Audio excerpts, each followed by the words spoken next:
What were you into as a child? Star Wars obviously a All big the part of your same childhood. stuff. All the same Nothing's stuff. changed. Yeah. Nothing's changed. No, it's funny. When I think about what I'm doing. I don't know. I was going to ask, but This is good. Now, when I think about what I was doing in, say, high school, it's all the stuff that I'm doing now, Yeah. basically. I wasn't maybe the best student, but I was interested in a lot of things, And there's, okay, I was messing around with computers trying to make them do cool things. Well, I do that also as part of my career. I was playing video games while I work in video games now. I was playing D&D with my friends and Putting that on the truck. some D&D books here and there now. I was acting, okay, cool, did that. Music, yep, recording music, yep. And so yeah, I guess it's just that none of those things occur. It never occurred to me that any of those things could be things that I could do for a living. Mm-hmm. So I think I felt like I was some sort of mess up, or I wasn't really doing what I was supposed to be doing, because I wasn't a great student, but I was doing all this other stuff. And it turns out, no, I was doing exactly what I was supposed to be doing. I just didn't know. Just didn't know We it were at the just time. practicing. So going through from high school to college, you actually attended Juilliard. Yeah. For a bit. Yeah. Tell us about that. How was that? Well, it was like half grade, half not grade, because there were teachers there that were fantastic and absolutely in the right place, doing great things for young people and helping to create young actors, teach us things that we would really never be exposed to before. So it was a great, because I didn't know that I wanted to be an actor at that time. So it was a great exposure for me in terms of how you could think about this craft. The part that wasn't so great was that I just felt out of place there, very much out of place. And there were also teachers there that really probably shouldn't be teaching. So, and because they existed, and I saw some of my classmates just get eviscerated by them, I was a little bit hesitant in really just being there, being present. Yeah. Did you have a favorite teacher there? Oh yeah. Easy. Ralph Zito. Ralph Yeah, Zito. voice and speech. Mhm. Yeah, that guy was incredible. Probably still is incredible. Is he still there? Do you know? Or? No, he's. I think he's the head of a drama program at a college. Oh, okay. Yeah. Okay. So he's. But he helped. If it wasn't for him, I don't know that I would have as much knowledge about what I'm doing concerning any voiceover or early acting in general. Like, he had a really interesting philosophy about all of it. So it wasn't just that he was teaching us voice and speech; he was also teaching us commitment. Yeah. And while I may have not have been as committed then, certainly his teachings and his words were in my brain when I got a little older. Gotcha. So fast forward, yesterday, how many of you were in the panel here yesterday? Okay, good amount of you. We were talking a little bit about how Sam, your big break came in the fact that you basically lucked out with a headshot getting slipped into the stack, right? For the Force Unleashed. For the Yeah. Force Unleashed. Yeah. And that kind of, that sort of helped you kind of get to where you're at now, correct? Huge. Yeah, that was David Collins. Yeah. Collins slipped my headshot in the pile. Mm-hmm. And David was the lead sound on Force Unleashed. Mm-hmm. And then David, because we hadn't hired a proxy yet, proxy being the droid sidekick. And David was filling in, and David's an actor, and he was doing it so well that he got the job. Ah. Yeah, it was going to be like Seth Green or someone like that. And eventually what happened, they wanted some celebrity as proxy. And what happened was David was doing it so well and getting all the laughs that we were like, hey, this is like Anthony Daniels doing the voice of 3PO. You guys know that he wasn't supposed to do the voice of C-3PO. They were going to hire, someone else to do the voice. And some of the voice actors that came in to redo it were like, what's wrong with this guy's voice? Like, this is kind of great for the character, So it was the same thing with David Collins, is that he was just killing it with proxy, and so he it's like one of my best friends playing my best friend is really, really cool. And David and I and Matt Wood have all worked together now forever on Star Wars. David still, we every year are working on some sort of Star Wars thing, Yeah. in some capacity. I love the rapport that you and Matt have. I mean, it's just, I mean, you guys are, two kids in a candy store. the same candy thing with store David baby. as well. Yeah. Yeah. I hope we can get him out here some year to He's do one great. of these. That'd be David is fantastic. amazing. Yeah, David, he does this thing called the Soundtrack Show. Has anyone listen to the Soundtrack Show? This is my gift to you to tell you about this podcast called the Soundtrack Show. He analyzes soundtracks for TV, music, video games, and movies. And so, for example, in the Soundtrack Show, he talks about why is it that when Luke Skywalker does the flip, grabs the lightsaber on the skiff, and has the green lightsaber and ignites it, why does that feel so good? Says David. Why is it? And the quick answer would be like, yeah, it's really cool. He does this awesome flip. He's got a green lightsaber, which said to me as a child that Luke built a lightsaber. And also the music was cool. But David really analyzes it and goes, okay, let's analyze what's going on musically. What is John Williams doing? Well, the Star Wars theme is, John Williams refers to it as the Luke Skywalker theme. Later he refers to it as the Star Wars theme, but he designed it for Luke. And that theme, aside from the opening of the movies, that theme was stolen from us in The Empire Strikes Back. Meaning, we got it in the beginning of the film, but then somewhere like after a third of the movie has gone by, and for like really more than half the movie, we don't have that theme. We have a diminished version of that theme. We have this, instead of it being in a major, ba, ba, ba, ba, ba, ba, ba, we have ba, ba, ba, ba, ba, ba, ba, the sad version of the theme, because Luke has been failing and he's not living, he's messing up with Yoda, and then he's, all these bad things are happening. So you get this ba, ba, ba, ba, ba, ba, ba, and it's been like that for like most of The Empire Strikes Back. That's the Star Wars theme. That's the Luke theme. Yeah. Then 3 years went by for all of us waiting to see what was going to happen in Return of the Jedi. And that's where we left the theme. That's where we left it. So finally, in Return of the Jedi, David Collins points out that for the first time in a Star Wars movie in now years, what happens when Luke, he steps on the thing, he jumps on the thing, grabs the what do you call it? The plank.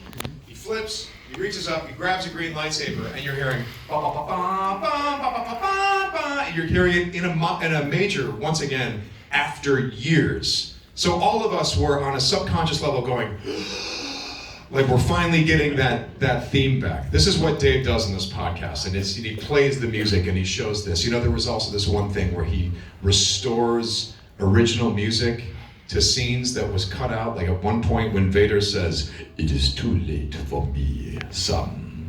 The Emperor will show you the true nature of the Force. He is your master now." And then Luke says that my father is truly dead. And he walks away, and the original John Williams music in that moment was, and it shows Vader, and you hear that theme. And they took it out because they're like, no, people are going to figure out Vader's going to come back to the good side if you put that in there. If you put a little bit of a heroic theme under Vader, even if it's diminished, people are going to go, what? No way. Anyway, so this is the kind of thing that David Collins does. Look it up, write it down right now, The Soundtrack Show. You will not be disappointed. This guy works on untold Star Wars. He's the reason I'm in Star Wars. His show is amazing. Speaking of music, and this was the perfect reminder in this, you do a little music yourself. Sure. A group called the Crash Tones. Talk about that. How many of you knew that that Sam did music here? A couple people? Okay, yeah. This is good music, man. Hey, while we're doing this, let's do something fun. Let's do a giveaway. Sure. Okay. I'm gonna do a giveaway. I'm going to do a quote. Okay. Gonna do a quote. And then what I need you to do is when I'm finished with the quote, I want you to raise your hand. You're going to pick someone, the first hand you see. First hand I see. Finish the quote. And if you finish it correctly, I'm going to give you a signed vinyl of my record, all right? Nice. So, Don't look at me. I'm gonna do a little I can't singing, think to save my all right? life. Watching for hands.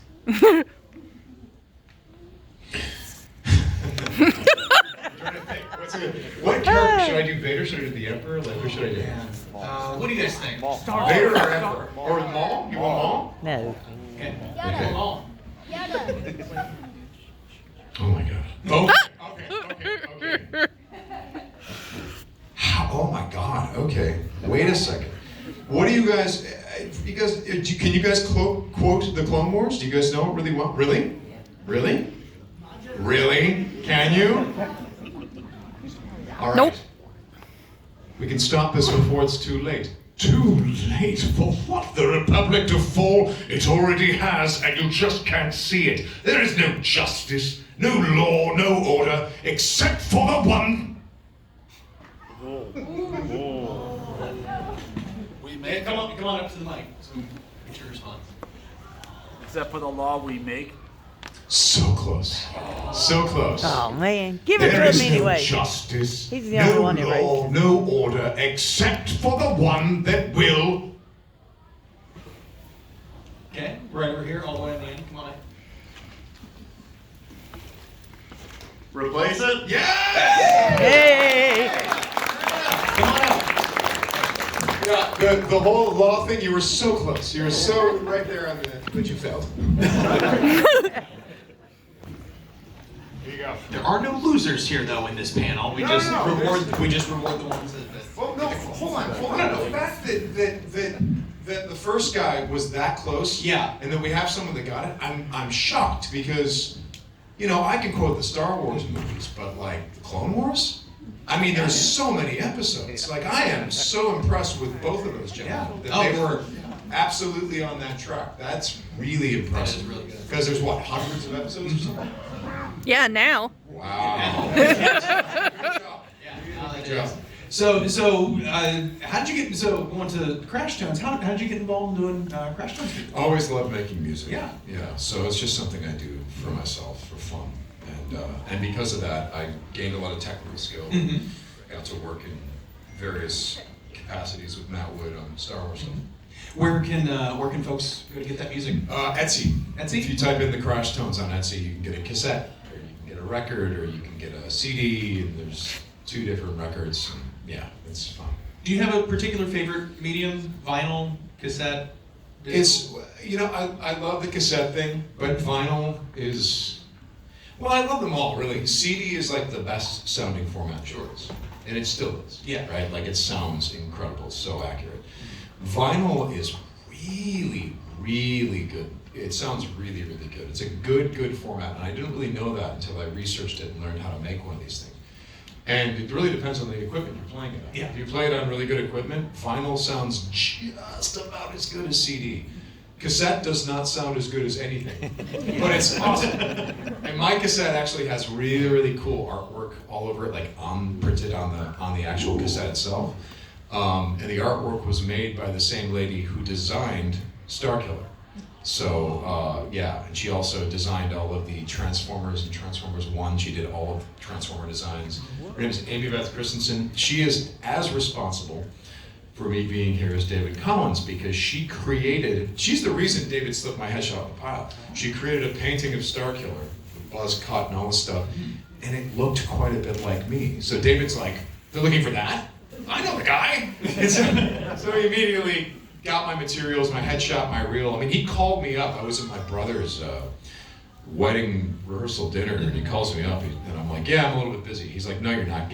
Step out of the room and talk to me. I'm like, okay, what's going on? So Darth Vader has a secret apprentice. What? I said, forget I said it. Anyway, send me your headshot, your reel, and your resume. And I'm like, why do you need my reel? And he's like, just do it. Okay. And why the headshot? I thought it was a video game. It's a video game? You need my headshot? He's like, yeah. What? He's like, just trust me, man. It's crazy. The character looks like you. I'm like, what? And so what I didn't know was that they were planning on scanning the actors and using our likeness and using our performance, you know, as much as technology provided for at that time. And that was a very new thing for video games at the time. These days, everyone does it. You're like, oh, look, it's Robert De Niro in a video game or whatever. But back then, that was a very strange, interesting choice. And I certainly benefited from it because the more that I look like the character, the more people identify me with the character. Yeah. A little bit of job security. A little bit. Yeah. So. Well, speaking of that, let's shift from the Star Wars realm to the Star Trek realm, because last year you did something that was really kind of groundbreaking here in the sense that they used you, and yeah, strange, in the sense that you were the pretty much physical body double, and they used digital prosthetics on you to recreate Captain Kirk. Captain Kirk. How cool was that? I mean, I'm sure that's a loaded question, but Yeah. Just seeing like some of the videos, if you haven't had a chance to look it up on YouTube or Twitter or X or wherever it's at, it's remarkable what they can do with digital prosthetics now. It was very convincing. Yeah. So walk us through that. Well, I was a good candidate to work with these folks because, it's interesting you bring this up after the Force Unleashed, because in Force Unleashed I was helping to drive a digital version of myself that they'd created, that they'd scanned and created. And at one point, also in Force Unleashed, I'm playing Palpatine. So in a sense, I was wearing Ian McDermott's digital face. And it looked good at the time. I don't think anyone would think it was like photorealistic, but it looked really, really good. It was heading in that direction. And it occurred to me that this was going to get better. I'm like, okay, so in theory, at some point in the future, someone else could essentially inhabit the features of someone else. Because someone's going to make this look photorealistic at some point. Anyway, I fell into, because of my work with Matt Wood on a Lucasfilm project, some of the stuff we were talking about yesterday that we can't tell anyone about. Right.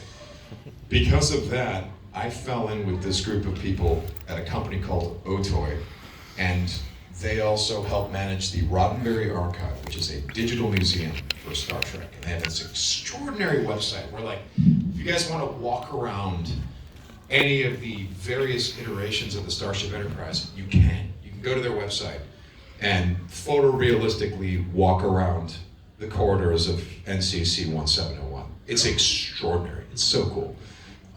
They scanned in all these props. They've scanned in everything like that. They've rebuilt all of those sets. They rebuilt Deep Space Nine. You can walk around Deep Space Nine. All of this stuff, right? And it's all in photorealistic detail. So if you threw it on an AR wall, like they have at The Mandalorian, you could be on that set. Wow. And shoot on it. Anyway, I met them. I told them some of the stuff that I'd learned how to do over at Lucasfilm because they needed that kind of technical expertise. So I thought I was going to be just kind of helping them with that. And they're like, we've been trying to get a hold of you for an acting job. I'm like, really? I'm like, yeah, because they scanned me for a video game called The Callisto Protocol. Otoy did. So yeah, you really impressed our guy having conversations. We think you're Captain Kirk. And I'm like, what? That's ridiculous. I'm not Captain Kirk. No, no. I don't look a damn thing like him. I don't have that sort of sense about him. And they're like, we think you are. Anyway, at some point, they were going through all these photographs of Shatner and all this stuff, and there was this one shot of William Shatner in this white suit, looking really young and dapper, and his hair's all coiffed. And I'm like, oh, that's from the movie The Intruder before Star Trek. I'm like, oh, you've seen The Intruder? Yeah, I love Shatner. I'm a huge Shatner fan. Like, yeah, this is The Intruder. He did it before Star Trek. And they're like, that's not The Intruder. I'm like, well, what is it from? Because he's clearly about 30, 35 here. And they're like, no, man, that's you from Supergirl. I'm like, what? Like, yeah, we think you're Captain Kirk. I'm like, and so then they bring me in. They're like, put this on, and they have the captain's uniform from the motion picture. So I put that on. It was a replica of the uniform, but they actually had some of the original wardrobe pieces there as well. Nice. And so I put on this replica, and it fits really kind of well. And I'm like, well, yeah. But then they go in, they're like, okay, do you know any Star Trek dialogue? And I'm I'm like, do I know any Star Trek? Sure I do. You know, do you wish the first Apollo mission hadn't reached the moon? Or that we haven't gone to Mars, not the nearest star? Risk is our business, you know, that whole thing. So I knew all these monologues that Kirk had. I skipped through some of it, thank you. So I was wearing the captain's uniform. My hair was all spiky, but I was doing some of these monologues and doing things from various parts of Star Trek movies that I just memorized, you know. And then later, they showed me, like we've been working on this, and they showed me a very kind of convincing me as Captain Kirk. And I was like, whoa, it wasn't there yet, but you could see the promise. So the technology, as we were developing it, going back and forth, they figured out how to make it real time. So you could just look into a monitor, have a camera on you, and the camera, you know, I might have some makeup here and there and wearing a costume, but then you look in the monitor and you see Captain Kirk. Right.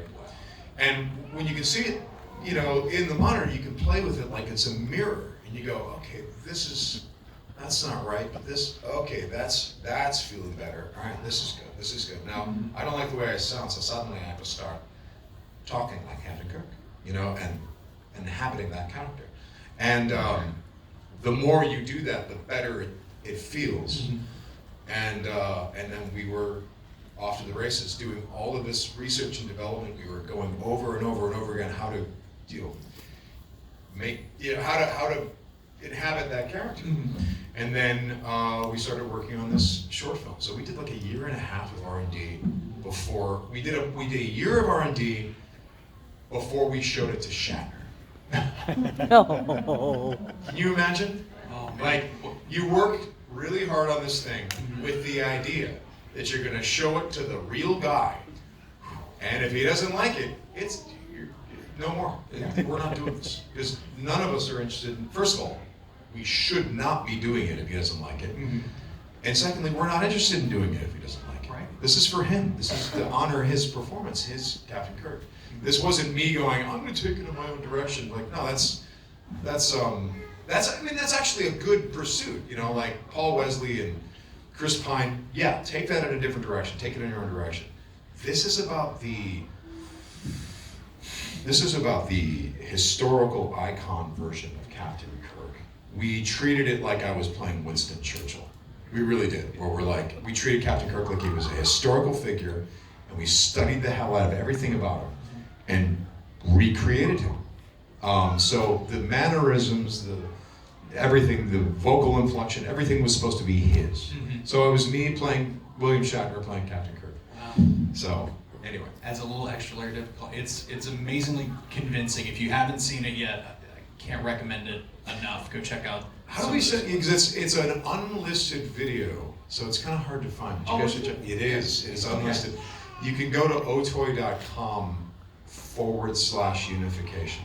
I was going to say Tumblr. What is it? Just Tumblr Spark. Yeah, well, And there you go. There's a bunch of, there's stills of it that have made it all over the internet.